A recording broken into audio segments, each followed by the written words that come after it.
So আজকে আমাদের class number 15। আজ রাতেও মক টেস্টের খাতা দেখবো। তোমাদের মক টেস্টের খাতাটা আমি এই 2-3 দিনের মধ্যে গোটাটা দেখে সবটা দিয়ে দেবো, হ্যাঁ। সো মক টেস্ট যারা দাওনি তারা কিন্তু অবশ্যই দিয়ে দেবে, সাবমিট করে দেবে, ঠিক আছে। নিজের নাম ফোন নাম্বারটা যেন অবশ্যই থাকে, কারণ আমার কাছে একটা র্যাঙ্ক শিট তৈরি হচ্ছে, কে কত মার্ক পাচ্ছে সেখানে লেখা হচ্ছে, হ্যাঁ। চলো, তোমরা সবাই এক কাজ করো, একটা পেজ বের করো, ব্ল্যাঙ্ক পেজ বের করে সেখানে লেখো। আমি কতগুলো ট্রান্সলেট করার জন্য কতগুলো লাইন দিব, এক এক লাইন করে লিখবে। লেখো, রাস্তায় হাঁটতে হাঁটতে সে একটি পার্স পেল। পার্স মিন্স PURSE, পার্স, যেখানে মানুষ টাকা পয়সা রাখে। পার্সের বাংলা কি? মানি ব্যাগ বলি তো দাদা। মানিটাও স্যার ইংরেজি, টাকার ব্যাগটাও থলি। ইংরেজি। টাকার তাহলে থলি। টাকার থলি, ঠিকই বলেছে। হ্যাঁ, পার্স মিন্স বাটুয়া, ওটা বোধহয় হিন্দিতে বলে না, বাটুয়া। হ্যাঁ, হিন্দিতে।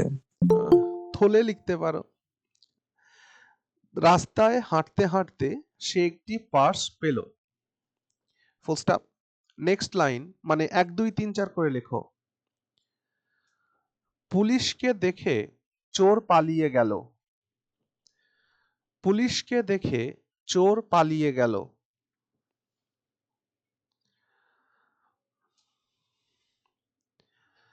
তারপরেরটা, খবরটি শুনে সে কেঁদে ফেলল। খবরটি শুনে সে কেঁদে ফেলল।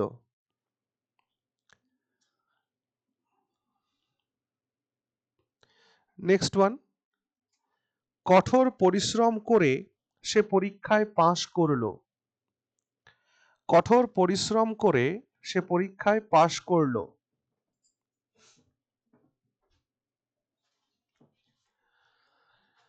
ক্লান্ত বোধ করে, নেক্সট ওয়ান, ক্লান্ত বোধ করে তারা বিশ্রাম নিতে বসলো।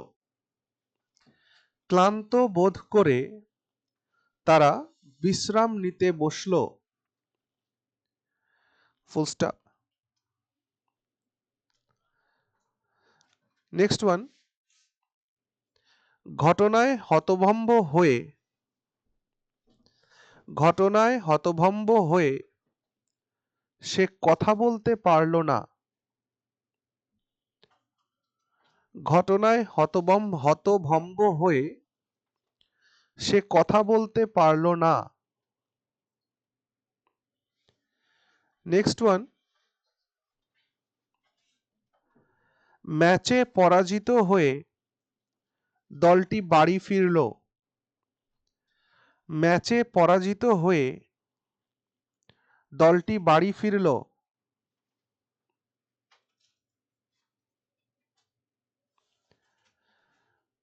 ভ্রমণে ক্লান্ত হয়ে, ভ্রমণে ক্লান্ত হয়ে সে ঘুমোতে গেল। ভ্রমণে ক্লান্ত হয়ে সে ঘুমোতে গেল। নেক্সট ওয়ান, তাড়াহুড়ো করে লেখা, তাড়াহুড়ো করে লেখা চিঠিটিতে অনেক ভুল ছিল। বা তাড়াহুড়ো করে লেখায় চিঠিটিতে অনেক ভুল ছিল।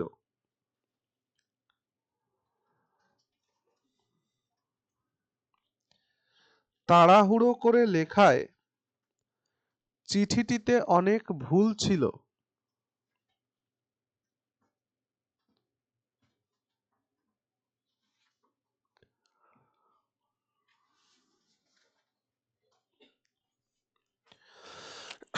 তারপরে লেখো,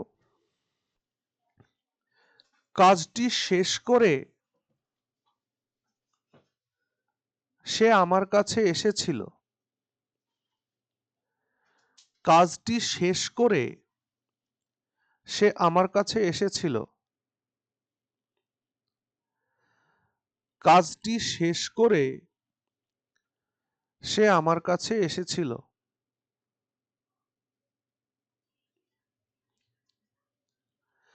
পরেরটা, দুপুরের খাবার খেয়ে তারা বেরিয়ে গেল। দুপুরের খাবার খেয়ে তারা বেরিয়ে গেল।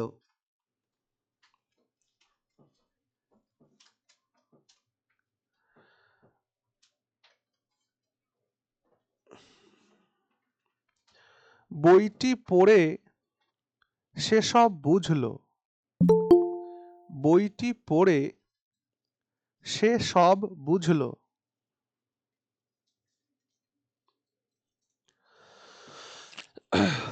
পরেরটি, কিছু টাকা জমিয়ে সে একটি বই কিনল। কিছু টাকা জমিয়ে সে একটি বই কিনল।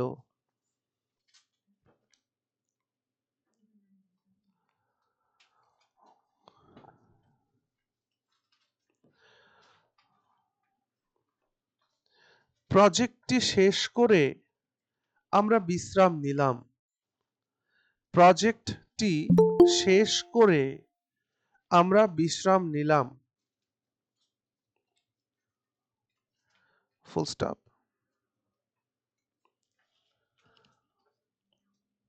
কটা হলো? 14টা। বেশ।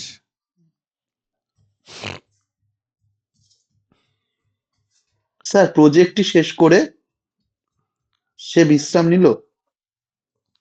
কি বললাম একটু বলো তো, কেউ একজন বলে দাও। আমরা বিশ্রাম নিলাম হবে। প্রজেক্টটি শেষ করে আমরা বিশ্রাম নিলাম।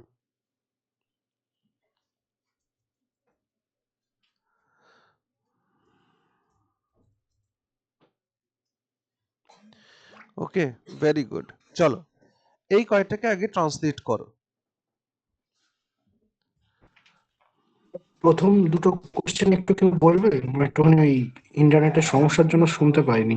বলে দাও প্রথম দুটো কি ছিল, কেউ একজন বলে দাও।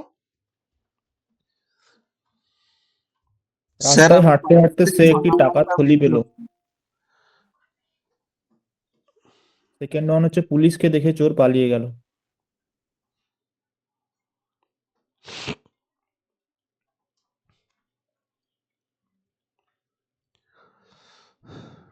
চলো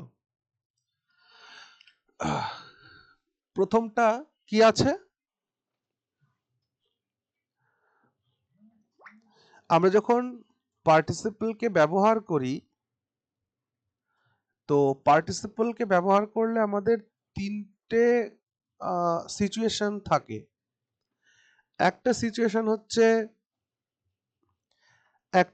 হচ্ছে কন্টিনিউইং একটা সিচুয়েশন বা সাইমালটেনাস অ্যাকশনস। অর্থাৎ একটা কি দেখায় আমাদের, শোজ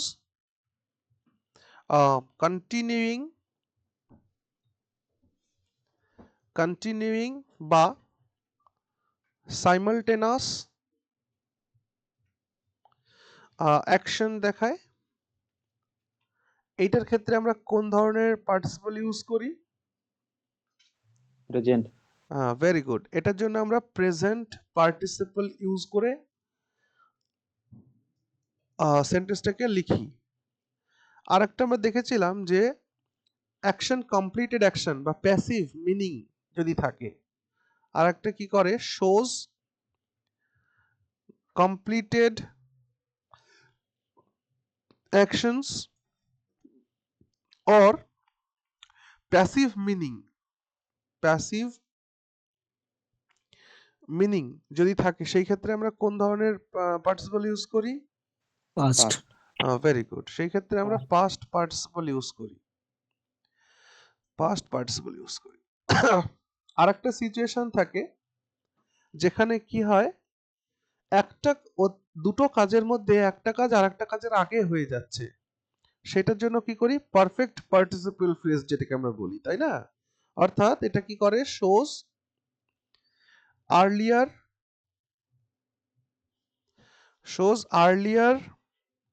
অ্যাকশন বিফোর another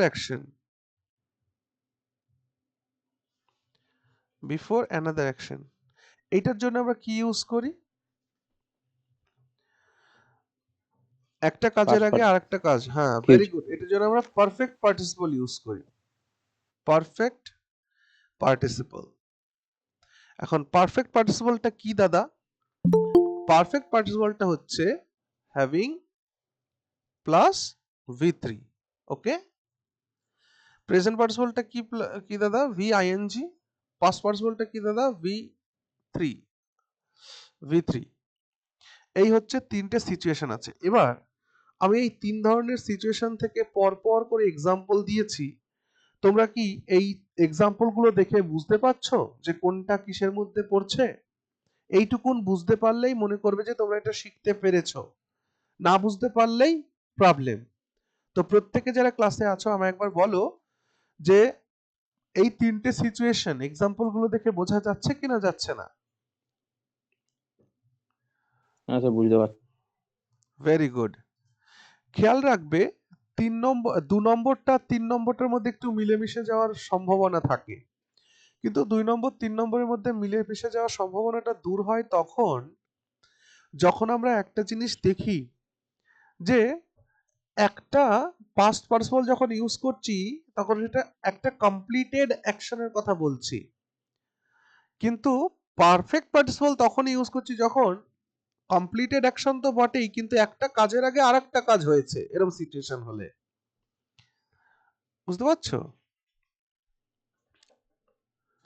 হুম। চলো তাহলে বাকি এইগুলোকে সবাই ট্রান্সলেট করে ফেলো। 5 মিনিট সময় দিলাম, করো। হ্যালো স্যার, হ্যাঁ বলো।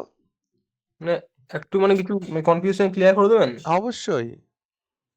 মানে স্যার বলছি যে মানে আমাদের তো সিজিএল মেন্স আছে, হ্যাঁ, ওই সিজিএল মেন্সের সাথে ডাব্লিউবিসিএস জিএস গুলো মানে কিভাবে অ্যাডজাস্ট করে পড়বো মানে ওটা বুঝতে পারছি না আর কি। কিসের সিজিএল সিজিএল এর মেন্সের সঙ্গে? মানে ডাব্লিউবিসিএস এর যে প্রিলিমস আছে না, হুম, ওটা তুমি মার্চে কি হবে ওটা না পরে হবে? মার্চেই হবে যেমনটা লিখেছে। তাহলে ওটার সাথে অ্যাডজাস্ট করে কিভাবে পড়বো মানে সেটা বুঝতে পারছি না, মানে এগুলো এত মানে প্রেসার, মানে সিজিএল একটা মক টেস্টে আমার 2.5 ঘন্টা লাগছে, সেটা অ্যানালিস করতেই টাইম পেয়ে যাচ্ছে, মানে ওর সাথে অ্যাডজাস্ট কি হবে না, ওটা কি স্কিপই করতে হবে? যদি দেখো এইরকম সিচুয়েশন হলে যে কোনো একটাকেই ফোকাস করা বেটার। আচ্ছা। ঠিক আছে, কারণ দুটো ফোকাস করলে কিন্তু দুটোই নষ্ট হওয়ার সম্ভাবনা। কেন কি? কারণ সিজিএল তোমার 100% এফর্টটা চাইবে আর সেটা হুম দেওয়া উচিত, ওকে। হুম হুম হুম এই জন্য কারণ এর মধ্যে থেকে আবার বেরিয়ে তুমি বিসিএস এ আসলে তো আর এক প্রবলেম হবে, কারণ বিসিএস এর ঘরনাটাই আলাদা, সিজিএল এর ঘরনাটাই আলাদা, হুম মানে তাই না? আপনার ওই বইটা কিনলাম, মানে যে বইটা বলেছিলেন, মানে 21,000 অবজেক্টিভ বইটা কিনেছি, জাস্ট ওইটাই কিনেছি। হ্যাঁ হ্যাঁ হ্যাঁ। ওটা যে কি এমনি প্র্যাকটিস করবো জিকে না? দেখো, জিকেটা বিসিএস এও যা পড়বে ওই সিজিএল এ যদি ওইরকম জিকে আসবে না, তো তুলনামূলক সিজিএল একটু ওই স্ট্যাটিক পার্ট থেকেই বেশি জিকে পাবে। মানে হ্যাঁ, এনসিইআরটি বেস্ট থাকে। হ্যাঁ, কারেন্ট অ্যাফেয়ার্স অ্যান্ড স্ট্যাটিক। হুম মানে এখন স্যার লেভেলটা অনেক এখন বাড়িয়ে দিয়েছে, মানে ওটাই প্রবলেম। এখন এডিকিউইটি কোশ্চেন করছে তো, আগে টিসিএস বাস করতো, লেভেলটা এখন প্রচুর একটু বাড়িয়ে চেঞ্জ দিয়েছে, করেছে, মানে এনসিইআরটি থেকে তুলে তুলে প্রশ্ন দিচ্ছে আর কি। মানে আচ্ছা, এনসিইআরটি ইনডেক্স কোশ্চেন আসছে এনসিইআরটি থেকে। বুঝতে পেরেছি। হুম ঠিক আছে, যে কোনো একটা নিয়েই দেখো, আমি একটা কথা বলতে চাই তাহলে। হ্যাঁ স্যার, বলুন বলুন। যেহেতু বিসিএস এর 24, 25, 26 হুম এই তিনটেই পরপর তুমি পাবে, হুম আর সিজিএল যেহেতু প্রিলিমসটাকে কোয়ালিফাই করে নিয়েছো, মেন্সের জন্য প্রিপেয়ার করছো, মেন্স কবে? মোটামুটি জানুয়ারির লাস্ট উইক বা ফেব্রুয়ারিতে। ও, তাহলে তুমি এখন চোখ কান বুঝে সিজিএল নিয়ে লেগে পড়ো। ঠিক আছে স্যার। ঠিক আছে, হুম বিসিএসটাকে ভাবতেই হবে না এখন, কারণ 24-এরটা তোমার যতদূর যা হোক না হোক, 25, 26 তো রয়েছেই। বুঝে হুম গেল? হুম স্যার। হুম হুম হুম। মানে সিজিএলটাকে আর নিয়েই এমনি কোনো 100% ফোকাস করো।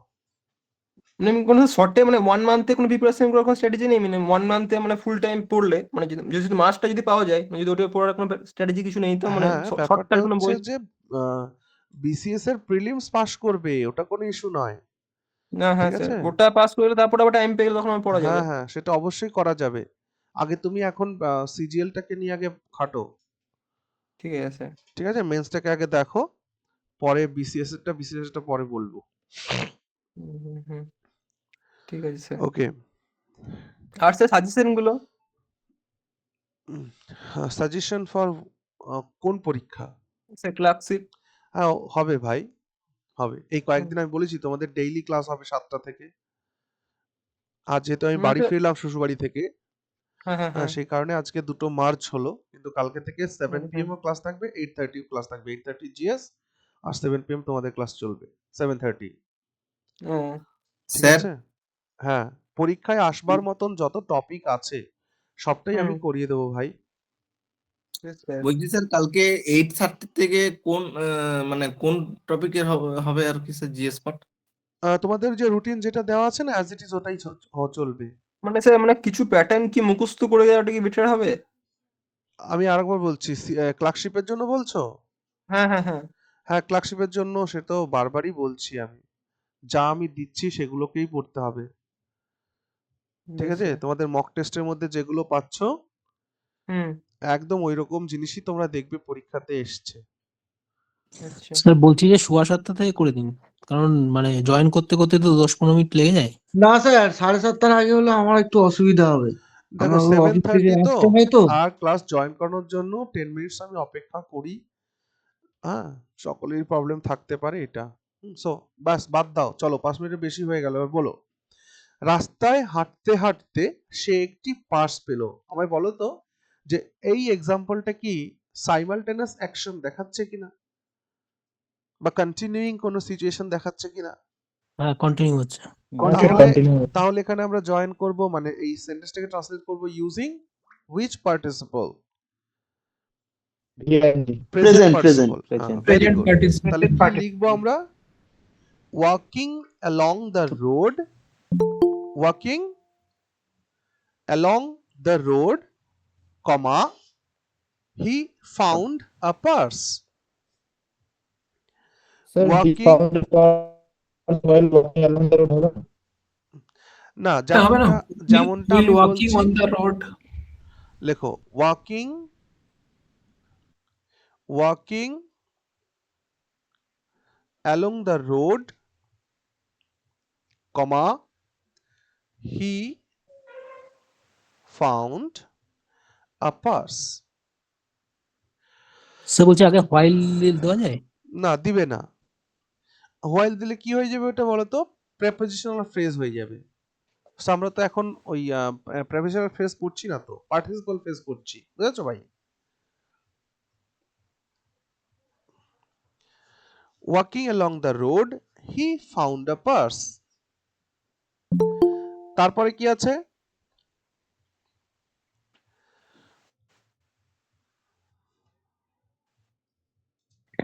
পুলিশকে দেখেছো পালিয়ে গেল। কি লিখেছো? পুলিশকে, ও, seeing the police the thief fled. হ্যাঁ, very good. Seeing the police, comma, the thief fled, FLED, বা ran away. স্যার বলছিলাম যে অনেক সময় তো অনুবাদে মানে বাংলা বড় বড় সেন্টেন্স দেয়, অনেকগুলো কমপ্লেক্স মানে ক্লজ থাকে, তো ওগুলো কি ছোট সেন্টেন্সে ভেঙে লেখা যাবে নাকি?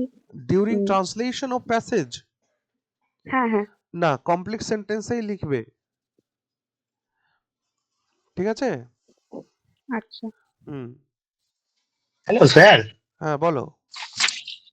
স্যার বলছি, যখন ওই ট্রান্সলেশন গুলো করছি হুম। তখন মানে আমাদের কি মানে ওয়ার্ড টু ওয়ার্ড ধরে ট্রান্সলেট করতে হবে? মানে অনেক সময় ইংলিশটা পড়ার পরে যখন বাংলাটা পড়ছি মানে ভাবাত্ম মনে হচ্ছে দেখে, ওরকমই হবে নাকি এটা ওয়ার্ড টু ওয়ার্ড করতে হবে? দেখো, প্রথম কথা হচ্ছে, যদি এটা WBCS পরীক্ষার জন্য ট্রান্সলেশন দেওয়া হতো তাহলে আমি বলতাম যে translate the inner meaning of the passage, ঠিক আছে? কিন্তু ক্লার্কশিপ পরীক্ষাতে খুবই ইজি ট্রান্সলেশনই দেওয়া হবে। হ্যাঁ, সেটাকে অ্যাজ ইট ইজই ট্রান্সলেট করবে। মনে রাখবে, ট্রান্সলেশনের সময় যদি ইনডাইরেক্ট স্পিচ ইউজ করা থাকে তোমাকে ডিউরিং ট্রান্সলেশন ইনডাইরেক্ট স্পিচই ইউজ করতে হবে। যেমন পাংচুয়েশন মার্ক বাংলা প্যাসেজে দেওয়া থাকবে, তেমন পাংচুয়েশন মার্ক ইংরেজি প্যাসেজে দেওয়া থাকবে, এবং বাংলা করার সময়ও ভাইস ভার্সা। ওকে, ট্রান্সলেশনের সময় কোনো কিছু চেঞ্জ করবে না, যেমনটা পাংচুয়েশন মার্ক দেওয়া আছে, যেমন যা কিছু দেওয়া আছে অ্যাজ ইট ইজ করবে। দেখো, seeing the police the thief fled or ran away, তারপরটা কি ছিল? তারপরটা কি ছিল? স্যার এই প্রেজেন্ট পার্টিসিপেলের ক্ষেত্রে একটুখানি স্যার বলবো। হ্যাঁ, বলো বলো বলো, দেখি। মানে এই ভার মানে আর কি যে কাজটা মানে আর কি ওই মানে দেখছি ওই ভার্বের সাথে আইএনজি যোগ করে নিয়ে তারপরে করতে হচ্ছে, তাই তো? হ্যাঁ হ্যাঁ হ্যাঁ মানে মানে শুরুটা আর কি ভার্বের সাথে আইএনজি দিয়ে শুরু হচ্ছে। হ্যাঁ হ্যাঁ, ঠিক আছে। হ্যাঁ, চলো তারপরটা বলো। খবরটি শুনে সে কেঁদে খবরটি ফেলল। শুনে হ্যাঁ বলো, কি করেছো? Hearing the news, she started to cry. Started, having hard the news she started crying. আচ্ছা Hearing the news, he cried. হবে না sir? Hearing the news, he cried. আচ্ছা, এটা সুন্দর, এটাকে একটু ভালোভাবে লেখো তো। তোমরা সবাই ঠিকঠাকই লিখছো, বাট খবরটি শুনে দেখো, খবরটি শুনে সে কেঁদে ফেললো, এর মানে He cried upon. একটা সাইমালটেনিয়াস অ্যাকশন হলো। আমরা যদি চাই এটাকে পারফেক্ট পার্টিসিপল করতেই পারি, কোনো ইস্যু নেই, কিন্তু একবার ভালো করে ভেবে দেখো যে এমন কিছু একটা খবর থাকে যা শুনেই আমরা কেঁদে ফেলি, সো এটা কি সাইমালটেনিয়াস অ্যাকশন মনে হচ্ছে না?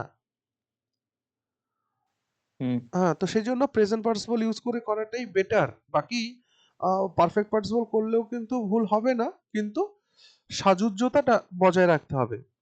তাহলে তোমরা এমনটা করো, hearing the news, comma she burst into tears. সুন্দর একটা শব্দ বা সুন্দর একটা টার্ম, এই যে কেঁদে ফেলা, burst into tears means cry. She burst into tears, BURST, burst. তাহলে hearing the news she burst into tears, full stop. তারপরেরটা কি আছে? দ্রুত দ্রুত বলো।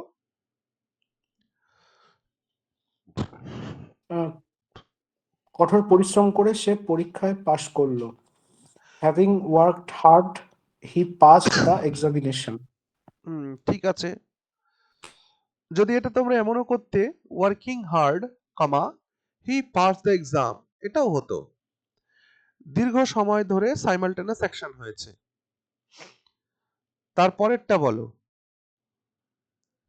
স্যার এই জায়গাটা একটু বুঝলাম না, এই কঠোর পরিশ্রম করে সে পরীক্ষায় পাস স্যার করলো। আমারও ওই একটা প্রশ্ন যে আমরা কোন জায়গাটা কন্টিনিউয়াস ধরছি আর কোন জায়গাটা ঠিক পারফেক্ট কন্টিনিউয়াসটার দিকে ফোকাস করব, ওইটা একদম আরেকবার শোনো, বলে দিন না। এই জন্যই আমি কিন্তু বললাম তোমাদের যে দুই ভাবে যদি তোমরা লেখো দুটোই কারেক্ট, বুঝে গেল?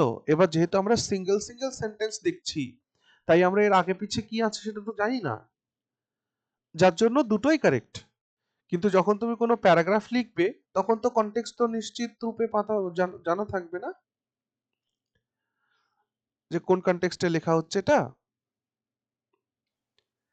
হ্যাঁ স্যার। হ্যাঁ, মানে আমি কি বোঝাতে চাইছি তোমরা বুঝতে পেরেছো? আমরা তো এখানে একটা সিঙ্গেল সেন্টেন্সকে ট্রান্সলেট করছি, যার কারণে working hard he pass the exam এটাও যেমন ঠিক, আবার having worked hard he pass the exam এটাও ঠিক।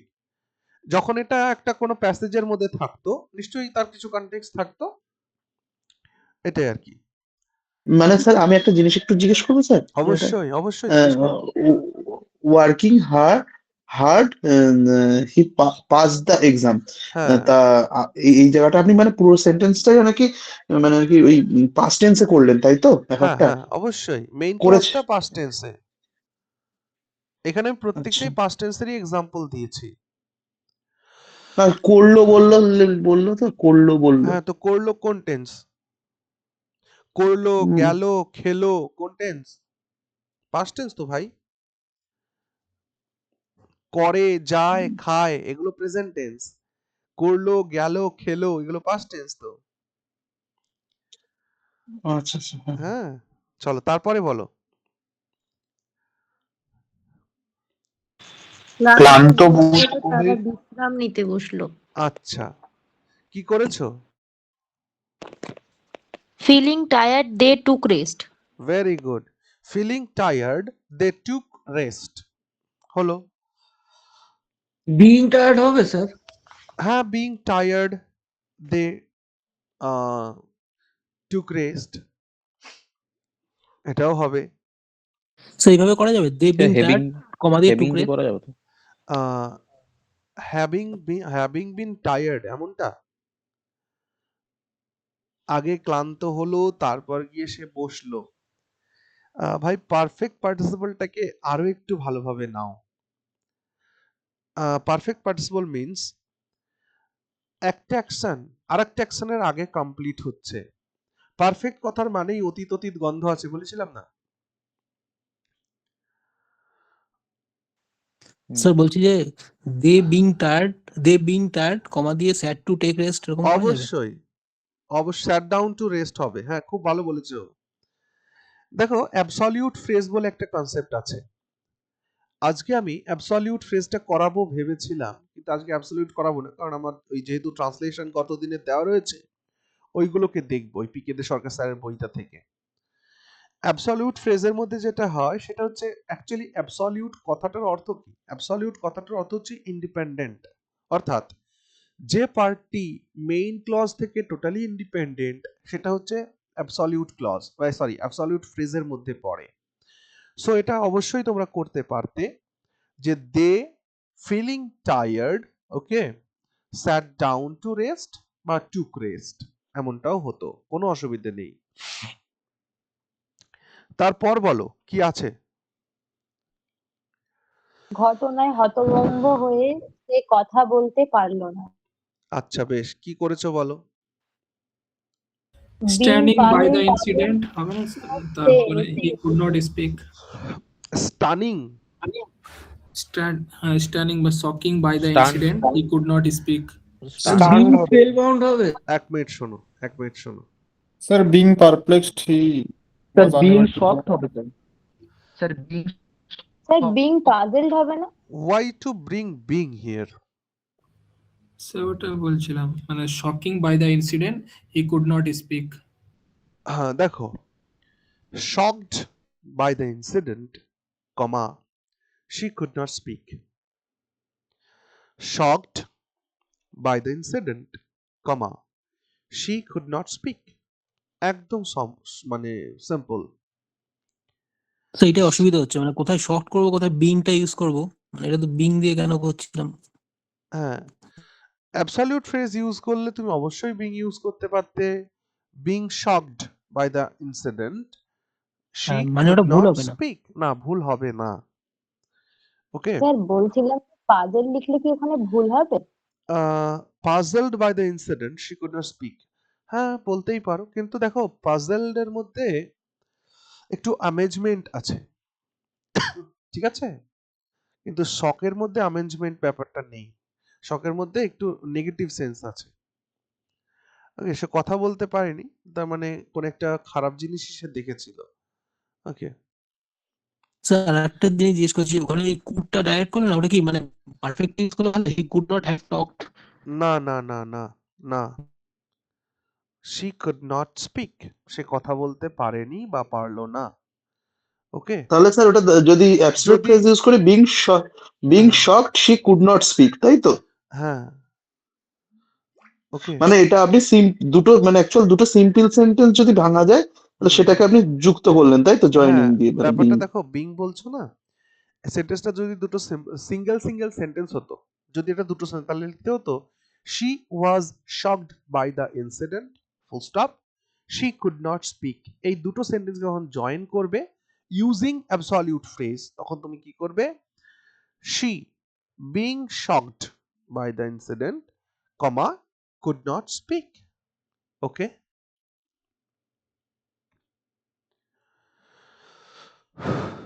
তারপরে বলো কি আছে।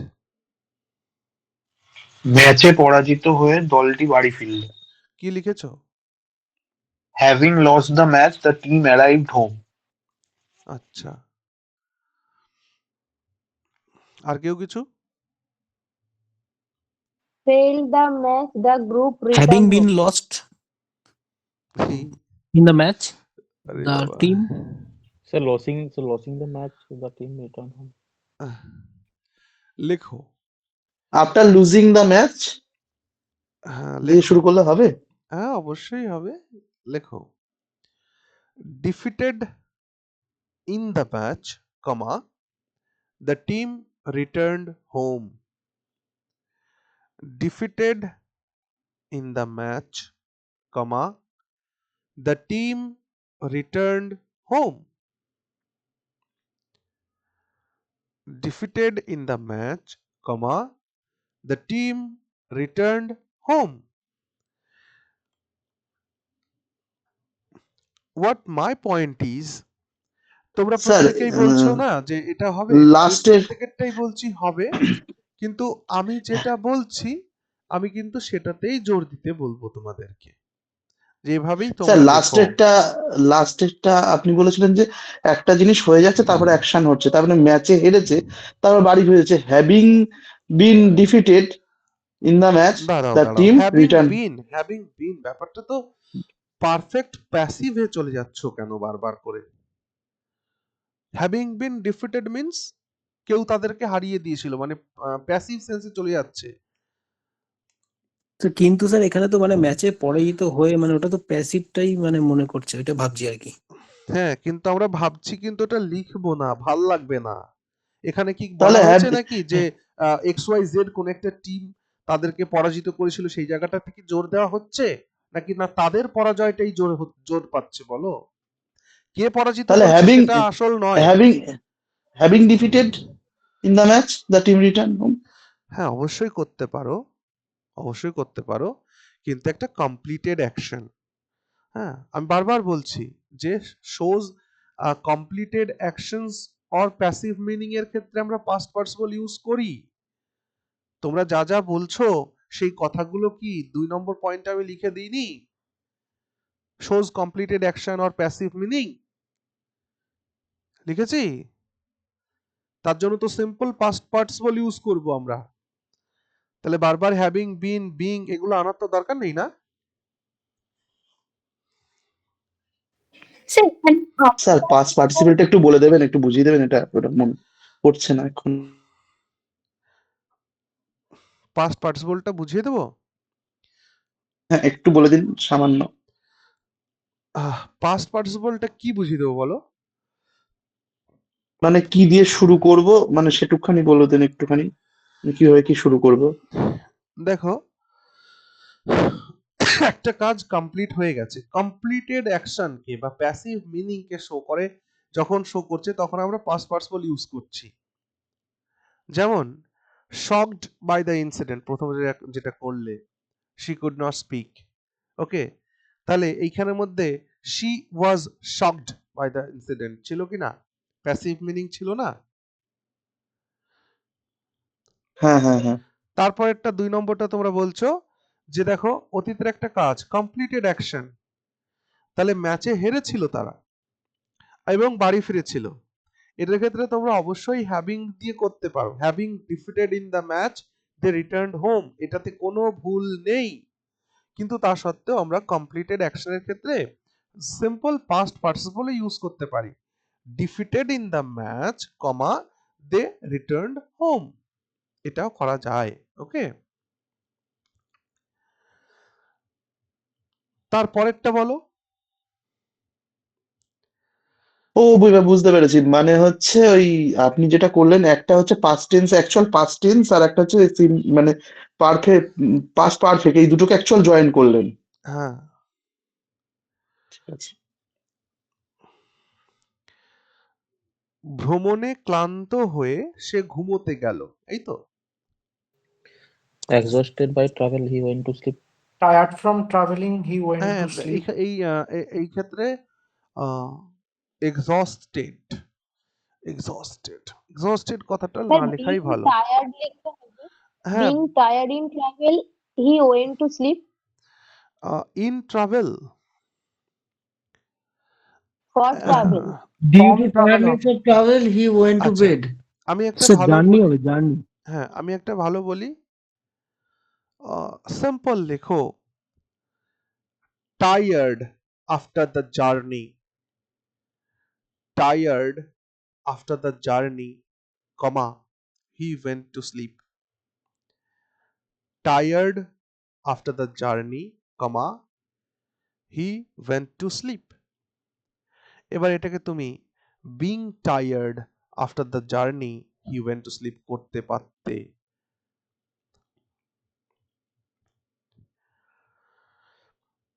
তারপরে বলো কি আছে। স্যার ওখানে went to tired at the journey, তোমার কথাটা কেটে কেটে গেল, আমি শুনতে পেলাম না।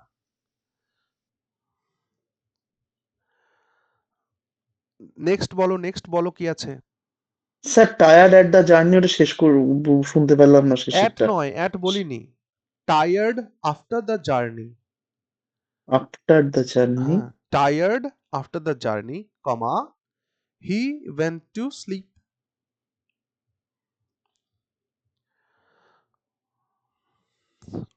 ওকে, তারপর বলো কি আছে।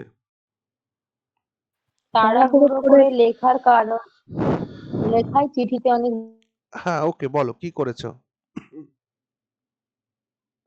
having written rashly, comma দিয়ে there was several mistakes in the letter.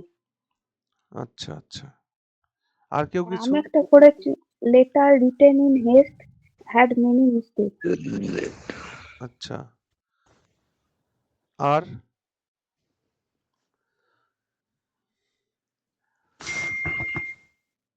আর হ্যাঁ স্যার বলছি যে having written in hurry the letter contained many mistakes. আচ্ছা ওকে, চলো সবার ঠিক হচ্ছে, ভালো হচ্ছে। এটা লেখো written in heist, HASTE, written in heist, sir ওটা রাসলি লেখা যায় তো? Written in heist, comma the letter had many mistakes. Okay, as simple as that. Sir Written, haste স্পেলিংটা কি? HASTE, written in haste, sir comma the letter had many mistakes. হ্যাঁ বলো। Sir বলছিলাম রাসলি লেখা যায় তো?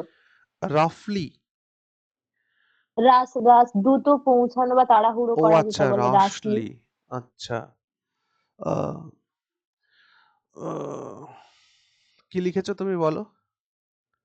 Having written rashly, there was several mistakes in the letter. আচ্ছা দাদা এইগুলো ইন রাশ করলে সেটা শুনতে তবুও ঠিকঠাক লাগে না? হ্যাঁ, রিটেন ইন রাশ এমনটাও হয়, written in rush, comma the letter had many mistakes. Okay, তারপর কি আছে।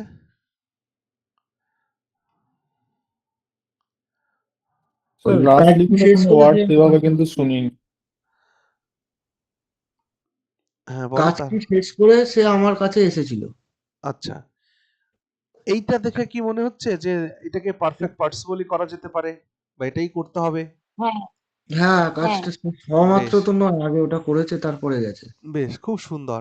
তাহলে আগের গুলোতে কোনো কনফিউশন থাকলেও এখন থেকে দেখো যতগুলো আছে সবকটাতেই মনে হচ্ছে না পারফেক্ট পার্টিসিপল হবে। হ্যাঁ হ্যাঁ আমি এক্সাম্পল গুলো ওই জন্য এইভাবেই বলেছি যে একটুখানি যদি আমরা বোঝার চেষ্টা করি, আর কিচ্ছু না, বাকি আমরা করলে করতেই পারি, কোনো গ্রামাটিক্যাল মিস্টেক হবে না। কেন আমরা সিঙ্গেল সিঙ্গেল সেন্টেন্সকে লিখছি, ট্রান্সলেট করছি। বাট এখন থেকে যে 5টা এক্সাম্পল তোমাদের দেওয়া হয়েছে, দেখো প্রত্যেকটাতেই বোঝা যাচ্ছে যে এগুলো সব পারফেক্ট পার্টিসিপল দিয়ে করতে হবে। Having finished the task, comma he went to bed. Okay, তারপর কি আছে।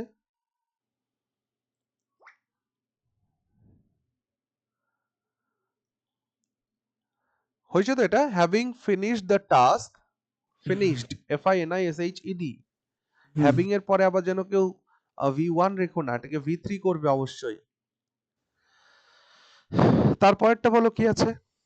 দুপুরে খাবার খেয়ে তারা বেরিয়ে গেল। আচ্ছা ওকে, কি করেছো? Having had the lunch they went out. আচ্ছা, having eaten his lunch he went out. তারা আছে বলছে। স্যার হ্যাভিং হ্যাড লাঞ্চ হবে না এখানে? হ্যাঁ হবে, ওই তো having had the lunch they went out এরকম লেখা যাবে। হ্যাঁ অবশ্যই অবশ্যই। তাহলে তোমরা এভাবে লিখতে পারো, having had lunch comma they went out, অথবা having left. Eaten lunch comma they went out, দুটোই ঠিক। স্যার এটা লেখা না হ্যাভিং টেকেন, হ্যাভিং টেকেন করা যাবে না? টেকেন হ্যাঁ করা যাবে? টেকেন করা যাবে, করা যাবে। হ্যাভিং টেকেন লাঞ্চ কমা দে আচ্ছা ওয়েন্ট স্যার আউট। ফিনিশড তাহলে কিরকম হবে? হ্যাঁ হ্যাভিং ফিনিশড হ্যাঁ দেয়ার অবশ্যই লাঞ্চ। হবে। Having finished lunch they went out হবে। স্যার ওই হ্যাভিং হ্যাডটা বললেন না, ওটা একটু বুঝিয়ে দেবেন ওই হ্যাঁ একটু ওই হ্যাভ মানে সেন্টেন্সটা বলে। খাওয়া হয়, আই এম হ্যাভিং রাইস নাও, আমি এখন ভাত খাচ্ছি। ওকে, হ্যাভ মানে খাওয়া সেই অর্থে, হ্যাড হলো ওখানে। আচ্ছা, ওকে, মানে হ্যাভিংটা যেমন আছে আছে, তা হ্যাডটা হলো ওই হ্যাভের খাওয়া জন্য অর্থে, হলো, তাই তো? খাওয়া অর্থে, হ্যাঁ হ্যাঁ হ্যাঁ। তাহলে হ্যাভিং হ্যাড তো কি বলবো, lunch. Having had lunch comma they went out. Sir okay, বলছিলাম যে আগেরটা যেটা ছিল, কাজটি শেষ করে সে আমার কাছে এসেছিল, এটা করলে হবে finish the work he came to me. ওই যে হবে, কিন্তু ব্যাপারটা হচ্ছে এখানে দুটো কাজের একটা কাজ আগে হচ্ছে, সেই কারণে পারফেক্ট পার্টিসিপল করছি। একটা হচ্ছে সে আমার কাছে এসেছিল, আর একটা হচ্ছে তার কাজ শেষ হয়েছিল, তাই জন্য পারফেক্ট পার্টিসিপল করছি। তোমরা একবার শুরু থেকে শেষ পর্যন্ত এক্সাম্পল গুলোকে দেখো, তাহলেই বুঝতে পারবে যে হ্যাঁ কিছু না কিছু তো একটু আছেই পরিবর্তন, তাই না? স্যার বলছি আমাকে আজকে একটু বাইরে খেতে যেতে হবে স্যার, আমাকে তাহলে এখন একটু বেরোতে হবে আর কি। ওকে ঠিক আছে, বলো আমাকে আজকে স্যার বাইরে খেতে রেকর্ডেড যেতে দেখে হবে, নিন। আগে তুমি এটা ট্রান্সলেট করো তারপরে যাও। আচ্ছা ঠিক আছে। বলো। আচ্ছা ও তো বললো, ও বলবে না, বাকিরা বলবে দেখি। I have to go for dinner I have to have a but dinner outside. I am to go for dinner outside. Okay, I am to কেন I have বললে? to have dinner outside বললে হবে sir? I am two, দেখো এক তো আমাকে ডাকতে হবে, ইংরেজি কি? I have to call. I have to call means আমাকে ডাকতে হবে। আর যদি বলি আমাকে ডাকতে হয়, ওইখানে am I বসবে। am to call. Very am good, to I call. Am to call, আমাকে ডাকতে হয়। বাংলাটা লিখতে থাকো সাথে সাথে, এটার মানে হচ্ছে আমাকে ডাকতে হবে। আই অ্যাম টু কল মানে আমাকে ডাকতে হয়, আমাকে ডাকতে হয়। আমাকে ডাকতে হয়েছিল, I had to call. Very good, I had to call. Bangla কি? আমাকে ডাকতে হয়েছিল। আমাকে ডাকতে হয়েছিল। যদি বলো যে আমাকে ডাকতে হতো, আই ইউজ টু হবে। I were sir to. Would হবে, উডের ইউজ হবে স্যার। আমাকে ডাকতে হতো, I should. না, অতীতের অভ্যাস তো, ইউজ টু হবে। I was to call, Was to call, sorry. I use to call. Okay, এই যে আই ওয়াজ টু কল বা আই ওয়াজ টু কল বা আই ইউজ টু কল, এই দুটোর মানেই কিন্তু সিমিলার, আমাকে ডাকতে হতো। এখান থেকে একটা জিনিস বুঝতে পারছো যে বর্তমানের অভ্যাসগত কোনো কাজ হলে আই অ্যাম টু কল বলছো, অতীতের এরকম সিচুয়েশন হলে আই ওয়াজ টু কল বা আই ইউজ টু কল এরকম বলছো, ঠিক? আমাকে ডাকতে হবে ফিউচার সেন্স, আমাকে ডাকতে হয়েছিল পাস্ট টেন্স। ফিউচার সেন্সের জন্য হ্যাভ টু ইউজ করছো, পাস্ট টেন্সের জন্য হ্যাড টু ইউজ করছো, তাই না? তাহলে ও বলছে আমাকে বাইরে খেতে যেতে হবে, কি করবে তাহলে? I have to go for dinner go for outside. Dinner. Very good. এখানে আমরা গো ফর কেন ইউজ করলাম, গো টু নয় কেন? I have to go two dinner. খাওয়ার জন্য যেতে হবে ওই জন্য তো। জন্য এখানে তো তে না, তে হলে টু করতাম। তাই তো, গো এর পরে ফর বসালে কেন, কি কনসেপ্ট? গো এর পরে তো টু বসানো উচিত। সো গো এর স্যার পরে টু এর টু পরে তো বসিয়ে গো এর পরে ফর বসাচ্ছ কেন? আইএনজি ফর্ম হয় না বলে টু এর পর, সেই জন্য ডাইরেক্ট ফর করে আইএনজি ফর্ম ইউজ করা হচ্ছে। আহ, আর ডিনার তো কোনো জায়গা নয়। শোনো, হ্যাঁ স্যার পারপাস তো এটা একটা। একদম মনে রাখবে, গো এর পরে ফর বসায় যখন কোনো চয়েস বোধ থাকে, ঠিক আছে? চয়েস বোঝাতে আমরা গো ফর ইউজ করি, আর ডেস্টিনেশন শো করতে টু ইউজ করি। I have to go to the hotel for dinner, আর যদি আমরা এই ডেস্টিনেশন না বোঝাই তার জন্য ফর ইউজ করছি। ওকে, তাহলে টু বসাইলেই ডেস্টিনেশন দিতে হবে আমাকে, ঠিক আছে? আর ডিনার কখনো ডেস্টিনেশন হতে পারে না। ক্লিয়ার প্রত্যেকের কনসেপ্টটা? চলো যাও, তুমি যাও ডিনার করে এসো। চলো বাকিরা বলো নেক্সট কি আছে।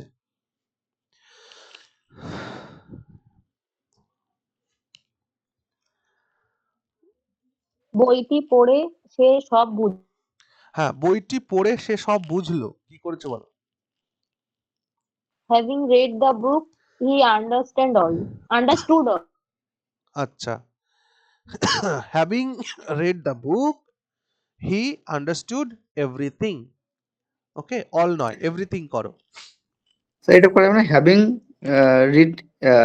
Read he understood completely, he having read the book he understood completely. Having completed the book he understand all. Understood হবে। হ্যাঁ, বুঝলো আছে। হ্যাঁ, having red the book she understood everything. এর থেকে আর এক্সট্রা কিচ্ছু লিখতে যেও না। স্যার রিড আর রেড বানানটা একই হবে? হ্যাঁ, বানানটা এক, প্রনাউন্সিয়েশনটা একটু আলাদা। হ্যাঁ, চলো তারপরে বলো কি আছে। স্যার আন্ডারস্টুডের পরিবর্তে গট ইউজ করা যাবে? হ্যাঁ, লিখতে পারো, শি গট এভরিথিং। দেখো গটের অনেক মানে হয় কিন্তু। হ্যাঁ, পরেরটা আছে কিছু টাকা জমিয়ে সে একটি বই কিনলো। Having put in some money he purchased a book হবে? আচ্ছা, sir having saved some money he bought a book. Very good, having এটা এর হবে। পরে হেভিং এর Having- পরে আইএনজি তো হবে না। হ্যাভিং সেভড সাম মানি, কমা হি বট আ বুক। হ্যাভিং সেভড সাম মানি হি বট আ বুক, এটা খুব ভালো ইংরেজি। তারপরেরটা কি করেছো? প্রজেক্টটি শেষ করে আমরা বিশ্রাম নিলাম। Having finished the project we took rest. একদম সুন্দর হয়েছে। হ্যাভিং কমপ্লিটেড হ্যাঁ, একদম ঠিক ঠিক, ফিনিশড কমপ্লিটেড একই কথা। চলো স্যার বলছি আগেরটা যেটা ছিল না ওই কিছু টাকা জমিয়ে সে একটি বই কিনলো, ওখানে ওই পুটিন ইউজ করা যাবে না? হ্যাঁ, যাবে। চলো, স্যার উই টুক রেস্ট হয়তো। হ্যাঁ হ্যাঁ হ্যাঁ, পাস্ট টেন্সে করবে সব। আচ্ছা চলো, এক বিদ্যালয়ে এইটা তোমরা করেছিলে, আগের দিন করা হয়েছিল।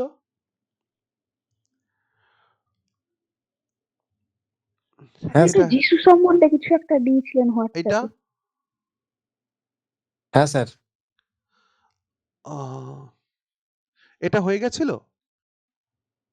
হ্যাঁ স্যার, হ্যাঁ স্যার। এটা স্যার ওই কি বলে, আমি এটা করিনি আগের দিন তো, যাই হোক এখানে একটা ইংলিশ আমি নিজে করেছিলাম, ছিলাম না। ওই ভুবন বিলক্ষণ পাকাচোর হয়ে উঠলো, মানে ভুবন বিকেম এ কনফার্ম ঠিক হবে। কি আরেকবার বলো। ওই স্যার আগের স্লাইডটা একটু দেখান। আগের স্লাইডটা দেখো। এই রূপে সে বিলক্ষণ চোর হইয়া উঠিল। হ্যাঁ, হি বিকেম এ কনফার্ম থিপ। হ্যাঁ, কনফার্ম থিপ, ওকে ওকে এটাই তো ছিল। আমরা কি করেছিলাম? ওই যে ইন দিস ওয়ে। এই কমপ্লিট ঠিক তো লেখা আছে। আচ্ছা, হ্যাঁ কনফার্ম থিপ বা কমপ্লিট থিপ, হ্যাঁ হবে। এটা থেকে করো এবার। এক বাঘের পা খোড়া হইয়া গিয়াছিল।